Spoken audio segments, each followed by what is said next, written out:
with my college football schedule preview and point spread prediction videos. Today I'll be doing the Ohio State Buckeyes. So this is a very manageable schedule for Ohio State.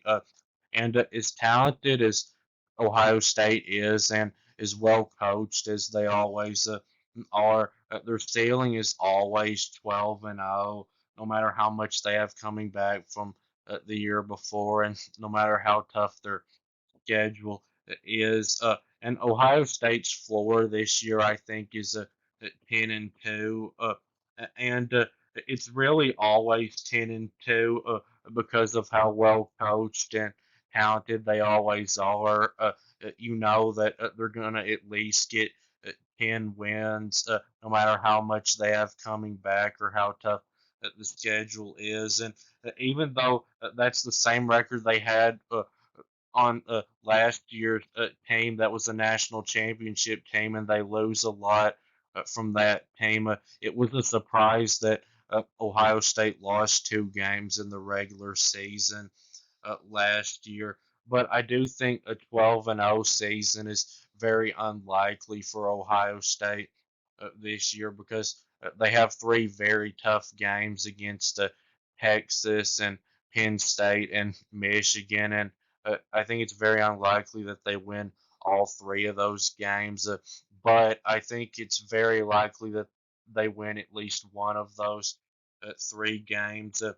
And a good thing about Ryan Day is he doesn't have a problem that a lot of good coaches have, where they lose to teams that they're not supposed to lose to. Ryan Day has never lost to a team he's not supposed to lose to. That's not called Michigan. So I think Ohio State is not really in any danger of losing any of those other 9 games on their schedule. But Ohio State has 6 different conference opponents this year than last year. So last year they played Michigan State, Iowa, Oregon, Nebraska, Northwestern, and Indiana. And this year they play instead Washington, Minnesota, Illinois, Wisconsin, UCLA, and Rutgers. And I think that makes their conference schedule easier this year because they don't have to play Oregon, who is going to be a good team, and they don't have to play Indiana, who may take a step back from where they were last year. But I still think with them being well coached and them doing well in the portal and having quite a bit coming back, that Indiana will still be a better team than any of those 6 new opponents that Ohio State has. Illinois might be the best of the 6, but Illinois is a very unpredictable team, and even if they are as good as they were last year, they're still not going to be as good as Ohio State is. And Ohio State's non-conference schedule is a lot tougher this year because last year they played in the non-conference just 3 little teams, but this year they play Texas and then 2 little teams, Grambling State and Ohio. So if you're Ohio State, even though this is going to be a very exciting game, you'd probably rather not play Texas in the opener because at this time, Ohio State is going to be a very inexperienced team with a new, inexperienced quarterback. And I know Texas will have a new quarterback too, but Arch Manning has played some, and Texas, I think, is going to have a really good defense again. And it is really good, though, that Ohio State gets this one at home because Texas has a big home field advantage, and so does Ohio State. But this game, I think, will probably be as good as when they played in the playoffs this past year. and it's one of the biggest games in the regular season, and for sure the biggest non-conference game in the regular season.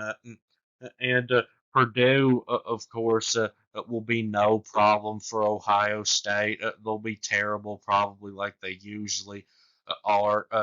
And Ohio State's first bye week, I guess, comes at a okay time because uh, they will have a long travel uh, with the Washington game. And Washington, I think, could be a little bit better than they were this past season and be a decent team.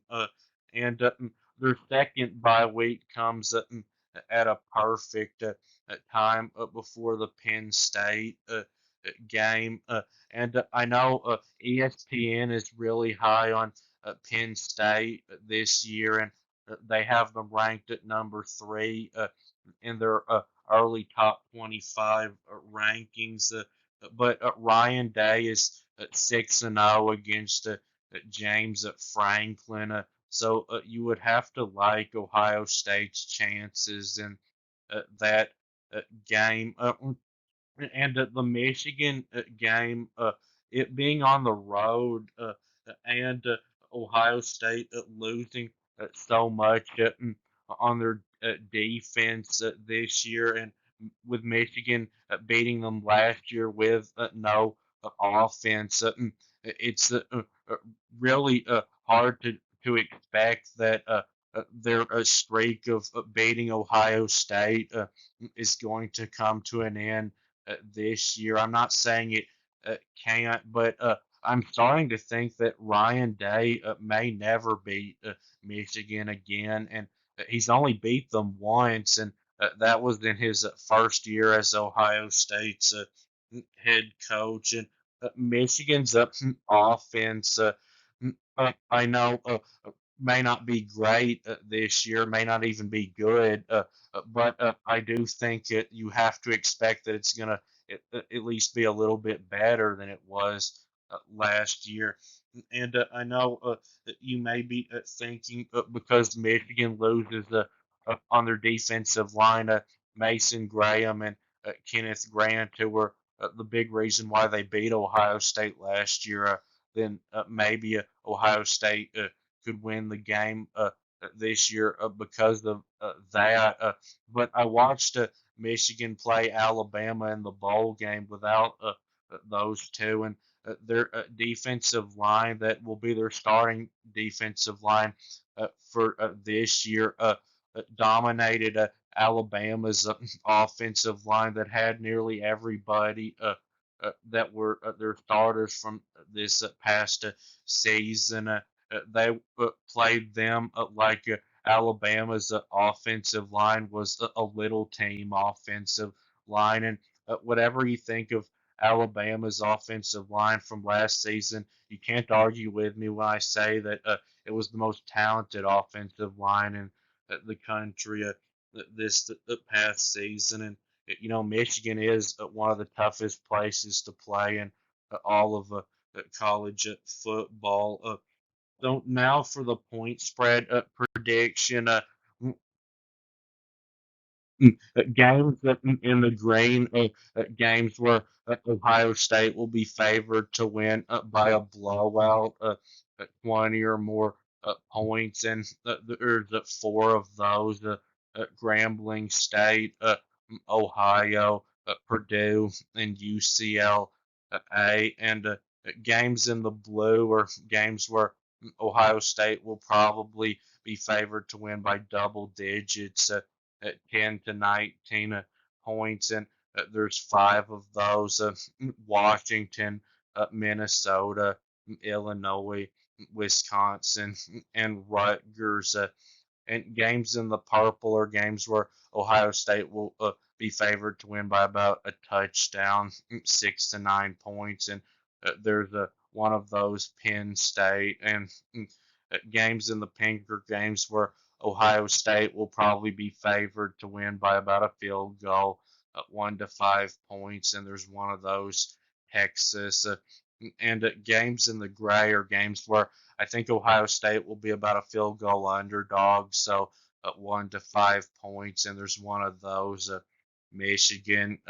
Grambling State, Ohio State should be favored in that one by like 50 points because they're an FCS team, and Ohio State should be favored by 30 something points in that game, probably close to 40 points. And Purdue, Ohio State should be favored by like 4 touchdowns in that one, maybe 28 points. And UCLA, the spread in that one will probably be like 3 touchdowns, maybe 21 points. And Washington, I think Ohio State will be favored by about 17 points in that one. And then Minnesota, I think Ohio State will be about a 14-point favorite in, and Ohio State will probably be about a 14-point favorite against Illinois, and probably about a 14-point favorite against Wisconsin. And Rutgers is very close to being in the green. I had thought about putting it in the green, but I think Rutgers will be just good enough to have it in the blue. But the spread in that one will probably be by like 19 points. And Penn State, I think Ohio State will be favored by either 6 or 7 points in that game.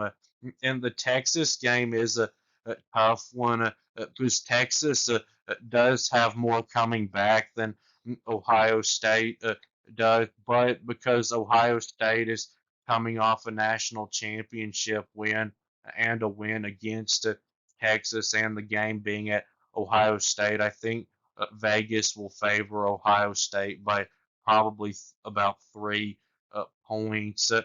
And Michigan, I've got in the gray because of the recent history of the rivalry and it being a road game for Ohio State. I think Michigan will be favored by like 3 in that one. But that will be it with this video. Please subscribe. Thanks for watching, and I'll be back soon.